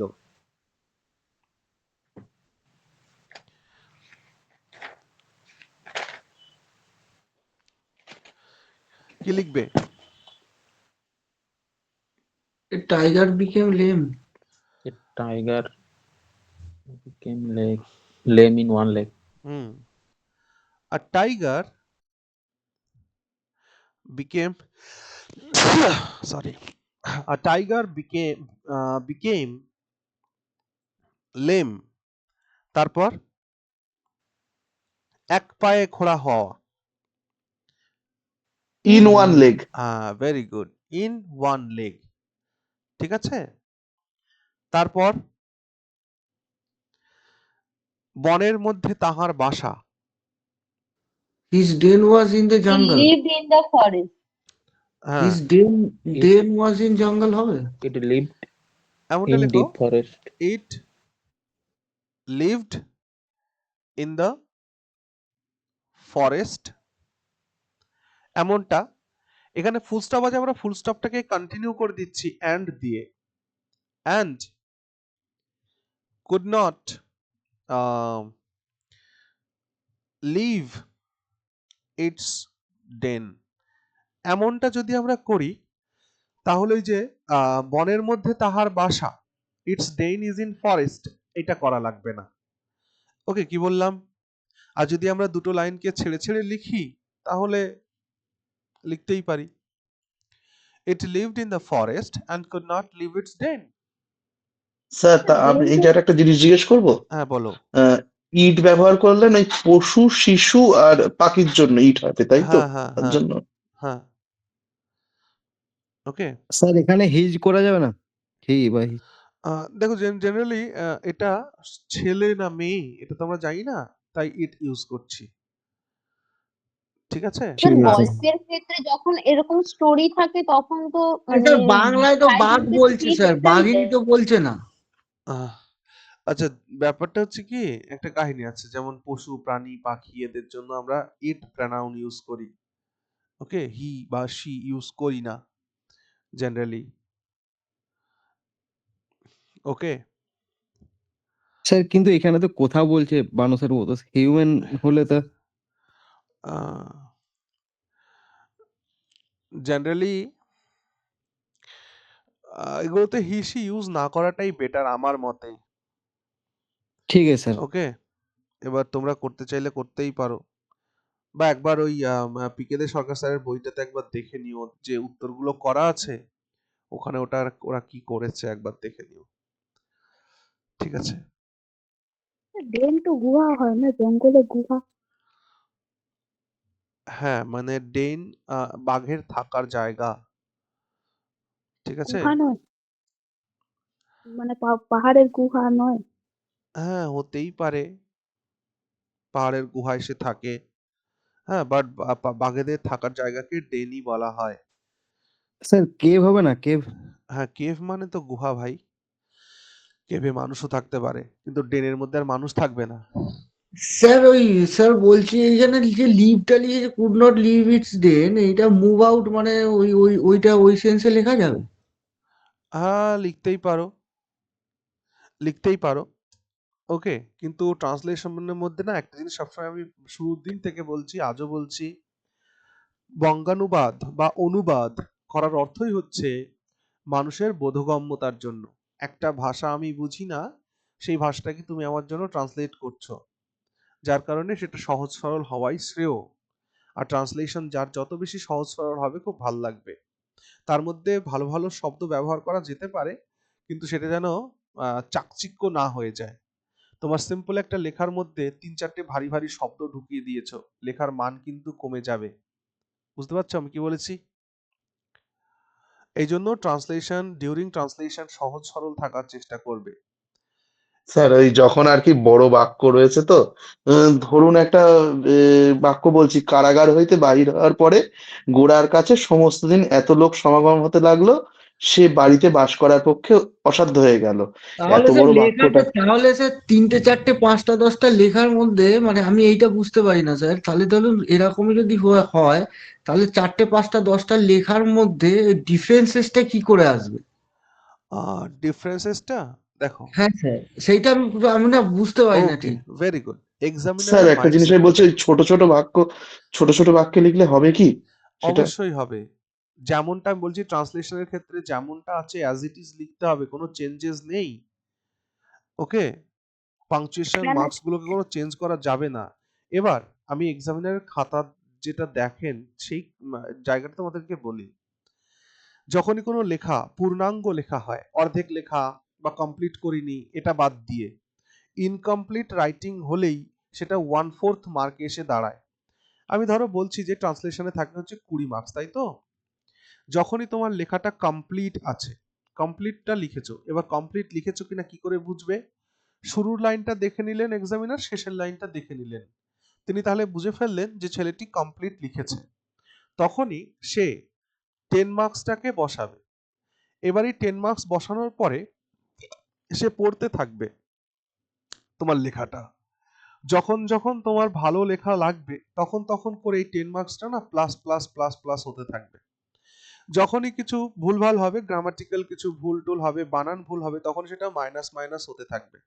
এবার সেটা 1ও হতে পারে, হাফও হতে পারে, 0.25ও হতে পারে। আমার কথা কি বুঝতে পারছো কিভাবে খাতাটা দেখা হয়? আচ্ছা স্যার, এটাই মানে হচ্ছে কাহিনী। মানে ফার্স্টেরটা লাস্টেরটা আমাকে ইনট্যাক্ট জিনিসটাকে রাখতে হবে। হ্যাঁ, মানে তুমি কমপ্লিট লিখেছো কিনা, ঠিক আছে? আচ্ছা, এটাই হলো এটা কি ঘটনা। এটা কি স্যার, এটা কি রিপোর্টের ক্ষেত্রে অ্যাপ্লিকেবল? রিপোর্টগুলোর ক্ষেত্রেও কি এই রুলটা অ্যাপ্লিকেবল হয়? দেখো, এক্সামিনার যখন খাতা দেখে, মানে আমি যখন তোমাদের খাতা দেখছি তখন আমি কি করছি, যখনই আমি দেখছি কেউ কমপ্লিট লিখেছে, আর কমপ্লিট তো দেখেই বোঝা যায়, রিপোর্টের ক্ষেত্রেও বোঝা যায়, প্রেসির ক্ষেত্রেও বোঝা যায়, তোমার ট্রান্সলেশনের ক্ষেত্রে তো বোঝা যায়, তখনই সেখানে আগে হাফ মার্ক লিখে নিলাম। যেমন 15তে আমি তোমাদের 7.5 মার্কস একদম দিয়েই দিচ্ছি। দেওয়ার পর যার লেখা গ্রামাটিক্যালি কোনো ভুলভাল হচ্ছে না, তার মার্কটা না প্লাস প্লাস হতে থাকবে। যখনই কোনো ভুল হলো সেটা মাইনাস মাইনাস হতে থাকবে। আমার কথাটা কি বুঝলে? এবং আচ্ছা সারা পৃথিবীতে এভাবেই ডেসক্রিপটিভের খাতা দেখা হয়। ও, তাহলে স্যার এই মক টেস্ট নিয়ে এত মাতামাতি আর করবো না, এবার পড়বো। হ্যাঁ, মানে না, মক টেস্ট নিয়ে মাতামাতি করতেই হবে। না না, তোমাদেরকে মক টেস্ট নাম্বারটা গুলো, নিয়ে স্যার, নাম্বারটা নিয়ে হ্যাঁ মানে এই তোমাদের জিনিসটা যে জানতাম না তো। একদম একদম তোমাদের মক টেস্টটা যেটা একদম টাইমের মধ্যে, না যেগুলো না টাইমের মধ্যে কমপ্লিট করতে হবে, না বুঝেছো? স্যার, আমার বলতে ভুল হয়ে গেছে, মানে আমি নাম্বারটা নিয়ে আর ইয়ে করবো হ্যাঁ না, হ্যাঁ ওটা হ্যাঁ প্র্যাকটিসের জন্য, হাত চালাবার জন্য, মানে এই জিনিসটা জানতাম না হ্যাঁ এইভাবে যে নাম্বারটা আর কি ডিমার্কেশনটা হয়। হ্যাঁ, মানে যে কোনো আমাদের আমার পরিচিত জনের মধ্যে যারা যারা খাতা দেখেন, বুঝেছো, মানে বোর্ড থেকেও ধরো যারা খাতা আচ্ছা, দেখেন, কলেজ বলো, ইউনিভার্সিটি থেকে যাদেরকে চুজ করা হয় যে সমস্ত টিচারদের খাতা দেখার জন্য, বা স্কুলের ও থেকেও, বোর্ড থেকেও। স্যার, আমার এক ভাই আছে স্কুল টিচার, ও মানে ও হচ্ছে লিটারেচারিস টিচার আর কি। ও ও যখন দেয় বলে যে পর্ষদ থেকে ওদের একটা ফরম্যাট দিয়ে দেয় হ্যাঁ যে এইভাবে নাম্বারিং দিতে হবে এরকম ভাবে। হ্যাঁ, এখন এখন তাই তো যদিও বলে। যদিও স্কুল লেভেল এখন যেটা হয়েছে, স্কুল লেভেল এবং কলেজ লেভেল দুটো জায়গাতেই হয়েছে, প্রত্যেকটা জিনিসে তুমি কি মার্ক দিচ্ছ লিখে দিতে হয়। ওদের একটা এরকম বক্স বক্স করা থাকে, প্রত্যেকটা হ্যাঁ হ্যাঁ হ্যাঁ টপিকের হ্যাঁ জন্য হ্যাঁ মার্কগুলো লিখে দিতে হবে। পয়েন্ট, হ্যাঁ হ্যাঁ। তুমি যদি মার্ক কাটো সেটাও মেনশন করতে হবে কেন মার্ক কেটেছো। হ্যাঁ, হুম। মানে এটা হলো ব্যাপার। তো সেই ক্ষেত্রে জেনারেলি কম্পিটিটিভ এক্সামিনেশনের জন্য যে মার্কটা, যেভাবে খাতা দেখার যে সিস্টেম, সেটা হচ্ছে যে যে কোনো একটা রাইটিংস, মনে করো যে বিসিএস এর খাতা যখন দেখা হবে তখন 40 মার্কসের একটা টপিক ধরো রয়েছে, সেই 40 হুম মার্কসের টপিকের মধ্যে সবার প্রথমে তুমি যখন কমপ্লিট লিখেছো কিছু একটা, 20 হুম। মার্কস দেওয়ার পরে তারপর ভালো হতে থাকলে প্লাস প্লাস প্লাস, মাইনাস, আর খারাপ হতে থাকলে মাইনাস মাইনাস মাইনাস। এবার মানে সেটা স্যার প্লাস 1ও হতে পারে, আবার মানে মানে স্যার ফার্স্ট পার, ধরুন একটা রিপোর্ট লিখছি, ফার্স্ট প্যারাতেই গন্ডগোল হয়ে গেল, লাস্ট প্যারাতে গন্ডগোল হয়ে গেল, তখন ওই যে স্ট্যান্ডার্ডাইজেশন যে মার্কসটা বলছেন আউট অফ 40 20টা দিয়ে দিয়ে তারপর শুরু করবে, তখন কি ফার্স্টেই ওই 20 থেকে ফার্স্টেই মার্কস কাটা যাবে? আমি আরো একবার বলছি, তুমি কি লিখেছো না লিখেছো সেটা যখন আমি খাতা দেখব তখন, কিন্তু আমাকে তো মার্কসটা বসাতে হবে। তোমার খাতাতে আমি মনমানি তো করতে পারি না। হ্যাঁ, যা খুশি একটা মনে হলো একটা মার্কস দিয়ে দিলাম, এমনটা হয় না। আচ্ছা ঠিক আছে, 50% মার্কস আমি তোমাকে দিয়ে দিচ্ছি শুরুতেই। কখন? যখন হ্যাঁ তুমি কখন জিনিসটাকে কমপ্লিট লিখেছো। আচ্ছা এবার কমপ্লিট লিখেছো কিনা আমি বুঝবো কি করে? তার জন্য আমি এই প্রথম সেন্টেন্সটাকে দেখলাম তুমি কি লিখেছো, আচ্ছা লাস্টের সেন্টেন্সটাকে দেখলাম তুমি লিখেছো কিনা। যখনই আচ্ছা দেখলাম হ্যাঁ লাস্টের সেন্টেন্সটাও তুমি লিখেছো, সে ভুল ভালো ওটা পরের কথা, আচ্ছা লিখেছো কিনা কমপ্লিট। অনেকে হয় না যে প্রথম লাস্টের দুটো লাইন লিখতে পারেনি, হ্যাঁ লিখতে স্কিপ করে হ্যাঁ, গেল বা টাইম রিপোর্টটাকে কমপ্লিট করতে পারেনি, এরকম হয় আচ্ছা তো। ওটা হ্যাঁ নয়, হ্যাঁ যারা কমপ্লিট লিখেছে, তাদের লেখাটা ক্ষেত্রে কমপ্লিট হয়েছে, ভুল লিখুক যা লিখুক কমপ্লিট লিখেছে, আচ্ছা তখনই আচ্ছা তাকে হাফ মার্ক দিয়ে দেওয়া হলো, হাফ। আচ্ছা এবার তার লেখাটাকে পড়া হবে। সে যতবার ভুল করবে, ধরো কারো কারো স্ট্যান্ডার্ড থাকে, যেমন কোনো টিচার তিনি +1 করে বাড়াতে থাকেন, আবার কেউ কেউ 0.5 করে বাড়াতে থাকেন। বাড়লেও +1 বাড়বে, কমলেও -1 কমবে, বাড়লেও আচ্ছা 0.5 বাড়বে, কমলেও -0.5 কমবে। বুঝেছো কি বলেছি? এই আরেকটা স্যার কোশ্চেন জায়গাটাতেই, হ্যাঁ, এই জায়গাটাতেই কিন্তু মার্কেট ডিফারেন্সটা ক্রিয়েট হয়ে যায়। কোন টিচার 0.5 এর ইয়ে নিয়ে চলছেন, আবার কেউ 1 নিয়ে চলছেন। একবার আচ্ছা ভেবে দেখেছো ব্যাপারটা কি হচ্ছে? হ্যাঁ কেউ বুঝতে একজন পেরেছি 20-র মধ্যে 10 দিয়ে আমি শুরু করছি, যখনই ভালো ভালো হচ্ছে তখনই আমি +1 করে চলেছি, মানে তাহলে আপনি স্বভাবতই নাম্বার সে দেবেন আর কিন্তু কি বেড়ে গেল নাম্বার। এবার কোন হ্যাঁ টিচার যদি উনি 0.5 এর কোটা মানে নিয়ে চলেন, ওনার হাতে নাম্বার কম উনি কম হ্যাঁ, বা নাম্বার দিয়ে অভ্যস্ত 0.25 করে নিয়ে চলেন, তাহলে সেই জায়গাটায় মার্কটা কমে যাওয়ার জায়গা আর নেই। স্যার যদি কমপ্লিট না হয় সেক্ষেত্রে কিরকম ভাবে জাজ করে আর কমপ্লিট না হলে যেটা দেখা হয় যে তোমার ওই কতটুকুন লিখেছো গ্রামাটিক্যালি ঠিকঠাক আছে কিনা, ওর উপরে নিজের মন করে একটা মার্ক দিয়ে দেওয়া হয়। বুঝা গেল? আচ্ছা এই জন্য আমি বারবার বলছি মক টেস্টটাকে টাইমের মধ্যে দিতে হবে এবং কমপ্লিট করতে হবে। ভুল লেখো, যা আচ্ছা খুশি তাই লেখো, কিন্তু কমপ্লিট করো হুম, প্রত্যেকটা টপিককে। আচ্ছা ওকে, এটা কমপ্লিট করলে প্রত্যেকের হাফ উদ্দেশ্যে হাফ কিন্তু মার্কটা বলছি। পাওয়া যাবে হ্যাঁ, এবং মনে রেখো কম্পিটিটিভ এক্সামিনেশনে এই রাইটিংসে হাফ মার্ক পাওয়া মানে বিরাট ব্যাপার। হ্যাঁ, মানে 100 এর মধ্যে হাফ মার্ক পেলে কত পাও? 50 পাও 50 ভাই। ঠিক আছে, সো 50 একটা হ্যান্ডসাম মার্ক। সো এটাকে ওইভাবে ভেবে লাভ নেই। চলো, আচ্ছা থ্যাংক ইউ স্যার এটা একটু হ্যাঁ, ক্ল্যারিফিকেশন হয়ে গেলে ভালো হলো চলো তারপর বলো। স্যার বলছিলাম যে আহ, স্যার বলবো হ্যাঁ বলো। স্যার বলছিলাম যে পরীক্ষায় মানে বাংলা বাংলাটা আগে করবো নাকি ইংরেজিটা আগে করবো মানে কিভাবে সিকোয়েন্সিয়ালি করলে তোমাকে আগে টাইমটা মেনটেন করা যাবে তোমাকে দুটো বাড়িতে যে খাতাই মকটা দিয়ে দেওয়া দিচ্ছি হবে। আপনার থেকে আমি আবার বলছি, বাংলার জন্য হ্যাঁ, পেপার এ পেপার বি দুটোই দিয়ে দেওয়া হবে তোমাকে একদম পরীক্ষার শুরুতেই। যেটা খুশি তুমি সেটা করতে পারো। এবার আমি বলি কোনটা করবে। তুমি আগে ইংরেজিটা করে নেবে, আগে কি করবে, ইংরেজিটা করবে, পরে বাংলাটা করবে।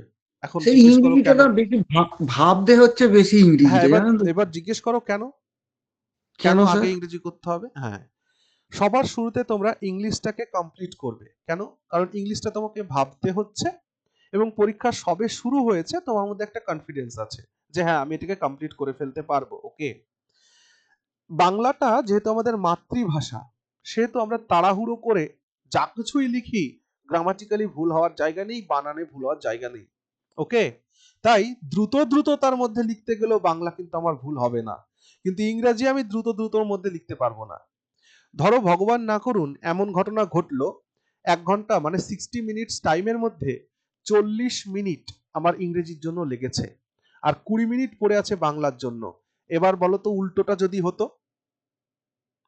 তাহলে স্যার ইংলিশ কমপ্লিট হতো না একদমই তাই।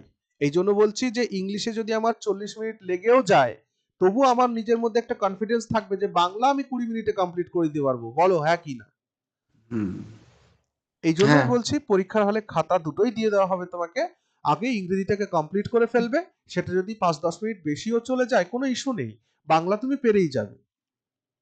ওকে, আর স্যার প্রত্যেকে এটাই আরেকটা করবে। জিনিস আর একটা কথা জিজ্ঞেস করার ছিল হ্যাঁ ধরুন এই যে রিপোর্টের ব্যাপারগুলো দেখুন, ট্রান্সলেশন তো দেবে, ওখানে কনভার্ট করবো আর আপনার পেসি পড়বো, পড়ে লিখবো, ওখানে তো ওটা রেফারেন্স থাকবে। হ্যাঁ এবার রিপোর্টের ক্ষেত্রে ধরুন মানে যদি ধরুন কমন টপিক পাচ্ছি না, সেক্ষেত্রে মানে ধরুন পেলাম না, ভাগ্যক্রমে পেলাম না, হ্যাঁ এরকম স্ট্যাটিক হতে পারে। টপিক পাবে, ঠিক আছে?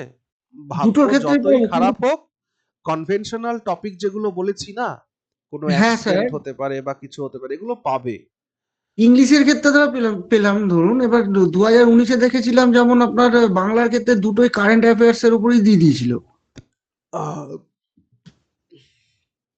কারেন্ট ছিল সিচুয়েশনের উপরে দিলেও তোমরা পাবে, এইটা নিয়ে এতটা চিন্তা করো না পরীক্ষায় কি আসবে না আসবে। হ্যাঁ টেন্স হয়ে যাচ্ছি রিপোর্টটা নিয়ে স্যার, কারণ ওটার তো কিছুই রেফারেন্স থাকবে না, এখন তো ওই পয়েন্টও দেয় না কিছু। না পয়েন্ট দিতেই পারে পরীক্ষাতে, 15 পয়েন্ট সালের দিতেই পারে। কোশ্চেনটা দেখেছিলাম দিয়েছিল, কিন্তু এ তো হ্যাঁ মানে উনিশের কোশ্চেনটা তো 2 লাইন করে লিখে একটা রিপোর্ট লিখতে দিয়ে দিয়েছিল। ওইটা হ্যাঁ নিয়ে খুব টেনসড হয়ে যাচ্ছি, মানে রিপোর্টে। ওটা টেন্সড হয়েও না। হ্যাঁ তোমাদেরকে আমি দেখো আবার বলছি, তোমাদের নোটসের মধ্যে যা দেওয়া আছে ওই টাইপের, ওইগুলোর থেকে আর কি বাইরে যেতে পারে আমি সেটা বলো। আর সব কটাই যে কারেন্ট অ্যাফেয়ার্স থেকে দিয়ে দেবে এমনটাও হয় না, কখনোই সম্ভব নয়। আর তাহলেও আমরা না এই দুটো কয়েকদিনের দুটো মধ্যে, তো দুটো তো দেবে তো। হ্যাঁ এই কয়েকদিনের মধ্যে সবকটা কমপ্লিট করে ফেলবো, কারেন্ট অ্যাফেয়ার্স থেকে যা কিছুই দিক না কেন। স্যার আপনি স্যার লাস্টে রিপোর্ট এখনো স্যার কমপ্লিট করা হয়নি স্যার, এই কদিনে করতে হবে। হ্যাঁ হ্যাঁ তোমাদের রিপোর্ট গুলো তোমরা না কেউ একজন আমাকে পার্সোনালি একটু লিখে পাঠাও, যে কোন কোন কারেন্ট টপিকস গুলো যেগুলো আমাদের লেখা উচিত বা লেখা এখনো হয়নি আমাদের। ঠিক আছে, আমার মন থেকে যা দেওয়া সেগুলো তো আমি দেবই, বাকি তোমাদের যেটা মনে হচ্ছে যে আমাদের কাছে এখনো এই রিপোর্ট গুলো লেখা নেই, তারা একবার আমাকে পাঠাও। স্যার দিল্লি বোম ব্লাস্টটা লেখাটা ভালো হতো। আচ্ছা Delhi bomb blast, okay very good, এটা একবার আমাকে লিখে পাঠাও। হ্যাঁ না স্যার হলে দিল্লি বোম ব্লাস্ট কি পরীক্ষায় পড়বে অত লেটের জিনিস? আর স্যার একটা কথা বলার ছিল স্যার, হ্যাঁ বলছি মানে আর তো মোটামুটি 12 তারিখ হয়ে গেল, ইন দ্য হ্যাঁ মিন টাইম যদি আপনার মানে আমি মানে আপনি অন্যভাবে নেবেন না, আমি বলছি কথাটা, হ্যাঁ বলো বলো। মানে যদি স্যার এর মধ্যে ধরুন খাতাগুলো মানে একটাই মক টেস্টের খাতাও যদি আপনার কমপ্লিট মানে একটা না, তোমাদের মোটামুটি আমি বলছি তো সবকটা মক টেস্টের খাতাই তোমরা যদি পাবে। স্যার বলছি ক্লাসের মধ্যে যদি শুধু নাম্বারগুলো একটু বলে দিতে পারেন, তাহলেও স্যার একটু উপকার হতো স্যার। হ্যাঁ ঠিক মানে আছে ঠিক খাতাটা আছে, যে দিতে হবে তোমাদের আপনাকে মোটামুটি মার্কিং ধরো করে এই আহ, তো প্রত্যেকের খাতা পাবে, ঠিক মানে আছে। আপনি স্যার অন্যভাবে নেবেন না না, না মানে বুঝতে আপনি একটা পেরেছি আমি। মেথড নিয়ে পড়াচ্ছেন, তার হ্যাঁ মধ্যে হ্যাঁ আমি একটা কথা বলছি, এটা একটা অন্যরকম হতে পারে, না না আপনি এটা অন্যভাবে নেবেন না স্যার। হ্যাঁ ঠিক আছে, ওটা মানে অসুবিধা নেই, বুঝতে আমি দিয়ে পারছেন দেবো। তো, তোমাদের মানে প্রত্যেকের এই খাতা, প্রত্যেকটা মক প্রিলিম টেস্টের খাতাই আমি দেবো। প্রিলিমস পরীক্ষাটা স্যার বহুত কষ্ট করে পাস করেছি। আচ্ছা ঠিক আছে, মানে চিন্তা করো আমার না। হাতে আর মানে আমার এজ এক্সস্ট হয়ে গেছে, আমার হাতে আর সময় হ্যাঁ নেই। একদমই চিন্তা করো না, আমি প্রত্যেকের খাতা দেবো, ঠিক আছে। চলো স্যার তারপরে আগে একটা বাড়ো। কথা যে হ্যাঁ স্যার বলো। একটা কথা যে মানে এখন তো মানে বেশি দিন বাকি নেই তো, এখন মানে হ্যাঁ স্ট্র্যাটেজিটা কি মেনটেন কিভাবে পড়বো ওকে মানে। ভেরি গুড, এইটার জন্য আমি একটা ভিডিও করে দেব, ঠিক আছে, ডিটেলসে সবটা বলে দেব। স্যার বলছিলাম আপনার তরফ থেকে যে স্যার মানে যে আপনার ওই যে জিনিসগুলো দেবেন রিপোর্ট বলছেন গুলো মানে আর কি আমার স্যার ওইগুলো দিলে কমপ্লিট একটু হয়নি, ভালো হতো। মানে আর কি সবকিছু সবটা, ওই রিপোর্ট গুলো কি এখন লিখে লিখেই প্র্যাকটিস করবো না শুধু গো থ্রু করবো একটু? শুধু পড়ো পড়ো পড়ো পড়ো, না পড়লে ভাষা খুঁজে পাবে না। আমার কথা বুঝতে পারছো কি ওকে ওকে। বলছি? পড়ো শুধু। ভালো খেলে স্বাস্থ্য ভালো, ভালো পড়লে লেখা ভালো। হ্যাঁ একদমই তাই, ভালো পড়ো, পড়ে না পড়লে আমি ভাষাটাই তো খুঁজে পাবে না, না কি লিখতে হবে কি লিখবো।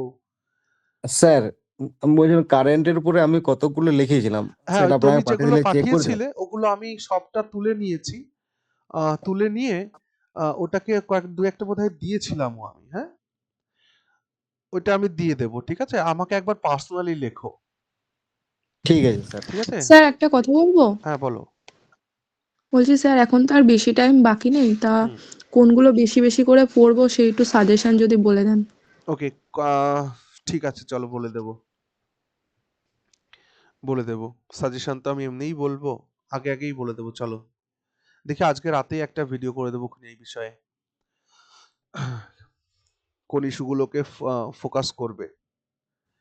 স্যার বলছি আমি বলো বলো। স্যার কালকে ভাবনা আপনি নিয়ে একটু নিতে হবে। কালকে একটু রিপোর্ট টিপোর্ট একটু কাজ দিয়ে দিন যে এই রিপোর্ট গুলো পড়ে আসতে হবে। ওকে, আমি মানে কি তাহলে মানে আপনার ক্লাসের নোটের থেকে শেষে একটু রিপোর্ট কাজ দিয়ে দিন একটু। হ্যাঁ, ক্লাসের শেষে আমি বাড়ির কাজ দিচ্ছি।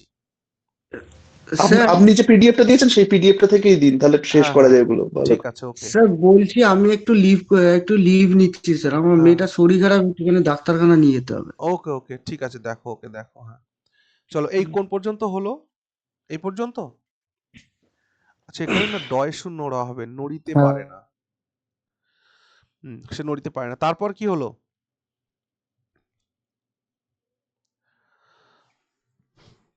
একদিন এক শেয়াল তাহাকে দেখিতে আসিল।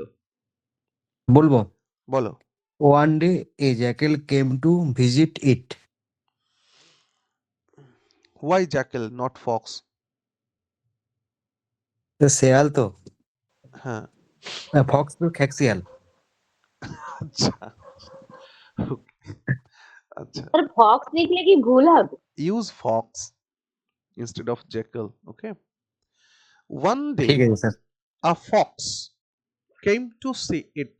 কত সহজ দেখো, কি বললাম স্যার আমি? Came to meet, One came to day, meet, comma, a fox came to see it. Okay, sir came to meet with it লিখলে হবে? দরকার নেই তো, ঠিক আছে। one day লেখো, one day a fox came to see it. Full stop.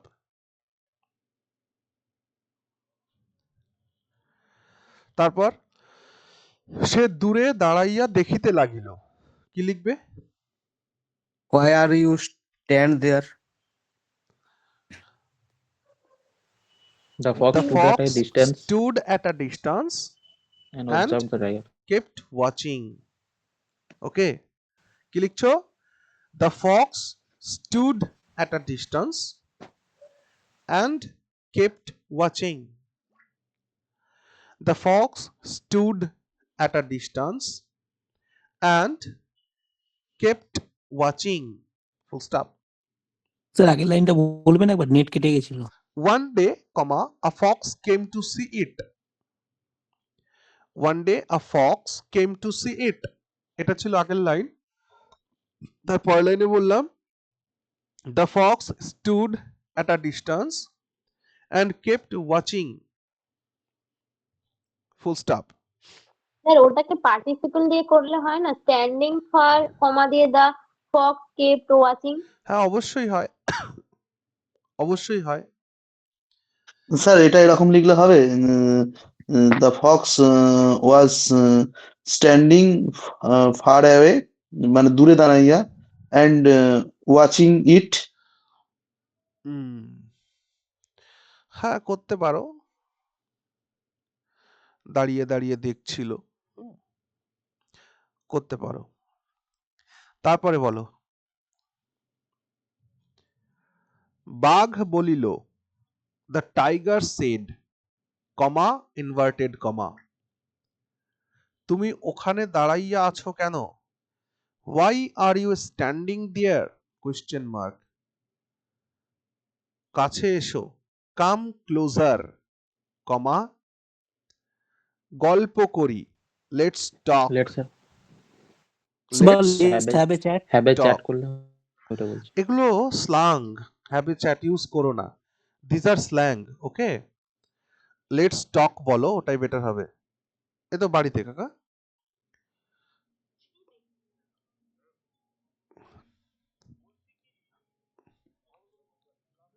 Come to closure না কাম closure? Hello,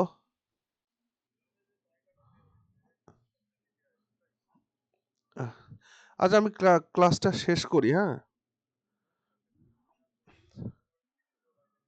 হ্যাঁ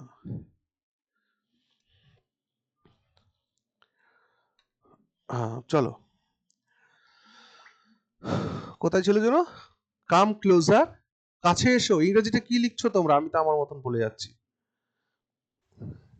আপনি যেটা বললেন স্যার ওটাই কাম লিখেছি। নিয়ার। না এরকম লিখো না, কাম ক্লোজার এমনটা। হ্যাঁ, কাছে এসো, come closer. Let's talk. Sir come to me লিখলে যদি হয়, কাম টু মি। হ্যাঁ আমার সব কাছে কমা এসো। দিয়ে দিয়ে হবে তো?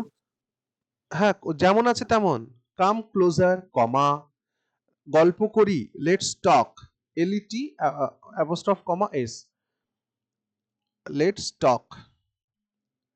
ওকে, ফুল স্টপ দেবে, ফুল স্টপ দিয়ে এই যে ইনভার্টেড কমা ক্লোজ করবে। তারপর বলো। শিয়াল বলিল, হ্যাঁ দ্য ফক্স রিপ্লাইড, এখানে আবার লিখে দিও না দ্য ফক্স সেড। কারণ কি, কেন লিখবো না Fox the shed? Fox answered হবে কি?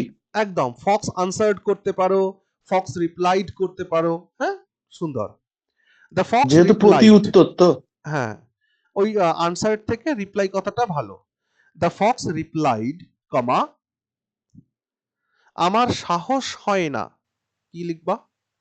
I don't have the I courage. don't have don't লিখবা? I have no courage. I don't have dare to do so. আচ্ছা, এটা যেহেতু ডায়ালগ সেই জন্য তোমরা ডোন্ট লিখতে পারো। ওকে, যেহেতু এটা ডায়ালগ, স্যার কারণ হয় না বলেছে তো, এখানে সাহস হয় না। হ্যাঁ I have lack of confidence বা I do not dare হবে। হ্যাঁ হতো। সো এমনটাই লিখলে ভালো, I don't have the courage, full stop. সুন্দর ইংরেজি। আমার সাহস হয় না, I don't have the courage. COURAGE, I don't have the courage, full stop. আমার সাহস হয় না, I don't have the courage, full stop. Sir don't spelling এ কি ওই যে অ্যাপোস্ট্রফি এস দিতে লাগবে? হ্যাঁ অবশ্যই, DON এটা T। আসলে এটা ডায়লগ তো, তাই এটা লেখা যেতে পারে। বাকি কন্ট্রাক্টেড ফর্ম কিন্তু অন্য কোথাও ইউজ করবে না, এক্সেপ্ট ডায়লগস। ওকে, ফুল স্টপ দিয়ে কি বলছে? তোমার নিকট অনেক জন্তু আসিয়াছে, কি লিখবে বলো? স্যার এটা মানে ওই লাইনটা পরের লাইনটা একসাথে লিখবো, তাহাদের পদচিহ্ন দেখিতেছি। হ্যাঁ একসাথে লিখলেই ভালো। তোমার মানে নিকট বলবো, অনেক জন্তু আসিয়াছে, তাহাদের স্যার বলবো? পদচিহ্ন দেখিতেছি। I am seeing the footprints of animals, though I am seeing, এমন লিখছো? হ্যাঁ সি হবে তো, সি লিখো, I see, এমনটা লিখো, I see the footprints of many animals, okay, who have come to you. that have gone near you. সুন্দর করে এক্ষেত্রে লিখলে আই ক্যান সি হয় না? I can see. হ্যাঁ অবশ্যই, I can see the footprints বা I see the footprints of many animals that have gone near you, but I don't see any footprints showing that they came back. এই তো হয়ে গেল। তাহলে আমি যেটা বলছি এটাই লেখো, তারপর তোমাদের শুনবো। I see the footprints of many animals. I see the footprints of many animals that have gone near you,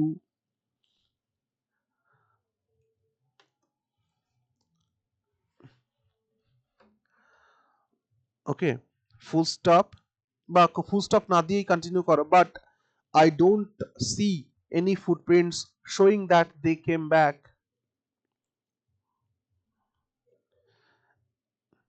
sir কি Okay. বললেন বাট দিয়ে? ওই তো মানে কিন্তু তাহারা ফিরিয়া I গিয়াছে don't see এইরূপ কোনো, হ্যাঁ but I don't see any footprints showing that they came back. Okay.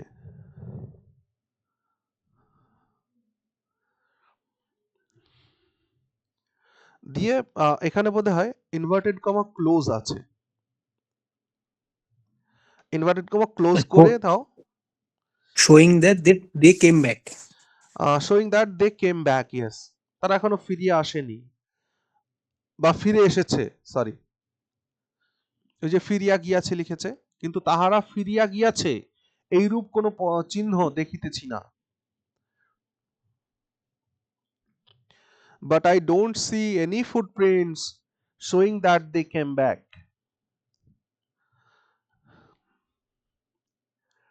আচ্ছা, এগুলোর মধ্যে বেশ কতগুলো ছিল, তোমরা সুন্দর করে এগুলো করতে পারবে।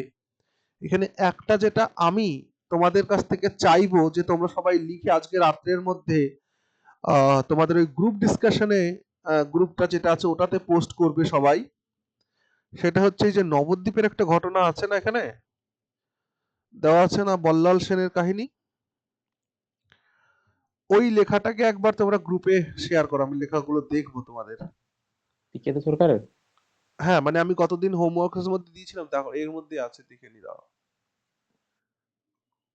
হ্যাঁ হ্যাঁ এই যে এটা, take a screenshot of it, এটা লিখে তোমাদের যেটা গ্রুপ ডিসকাশনের যে গ্রুপ রয়েছে সেইটার মধ্যে পোস্ট করবে ট্রান্সলেট করে। স্যার আর কি কি কাজ দিয়েছিলেন একটুখানি দেখাবেন, আমি স্ক্রিনশট নেবো। হ্যাঁ, অবশ্যই দিয়ে দেখাচ্ছি। স্যার বলছি তোমরা ফ্রেজ বা শোনো, ক্লজ চিনতে যেটা তোমরা ক্লজ এইটাকে যখন লিখবে না, কিভাবে লিখে দিবে আমি বলছি।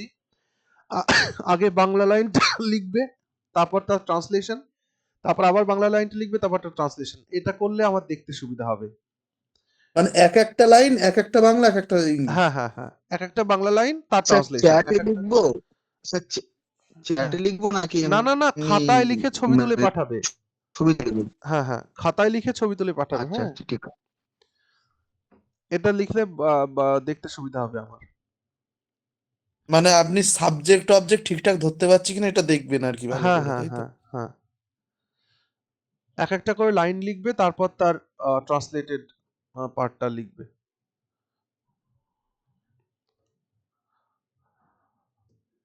ঠিক আছে? আর কি কি দিয়েছিলেন একটুখানি স্যার স্লাইড কিছু আচ্ছা, শো এখানে করবেন? পতকাংশ না, এটা কতকাংশ হবে, এটা ক, ঠিক আছে, এটা প নয়, ক, কতকাংশ। হ্যাঁ বলো, কি বলছো? আর কি কি স্লাইড দিয়েছিলেন, আচ্ছা কটা ওকে, স্লাইড একটুখানি। হ্যাঁ এটা ছিল, স্ক্রিনশট নিতে থাকো।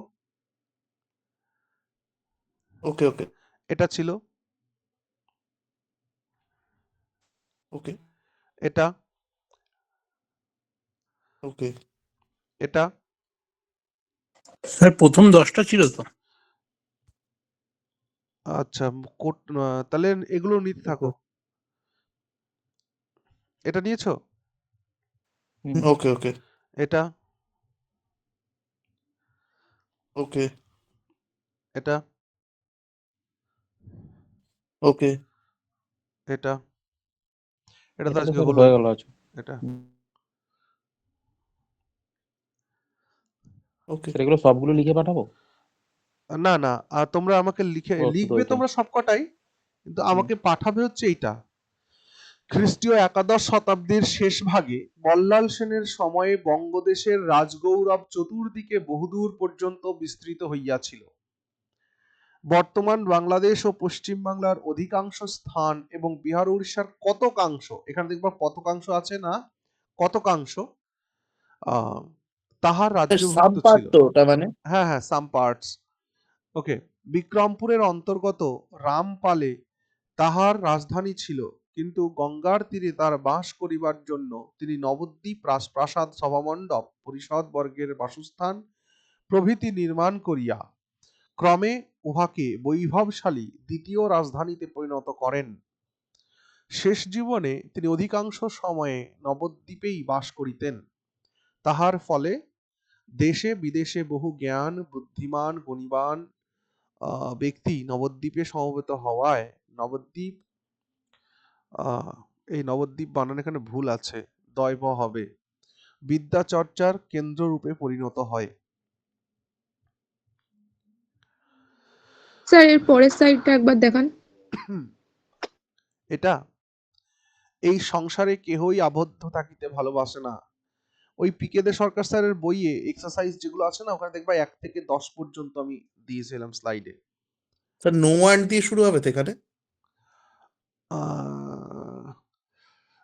দেখি, লেখো তো আগে।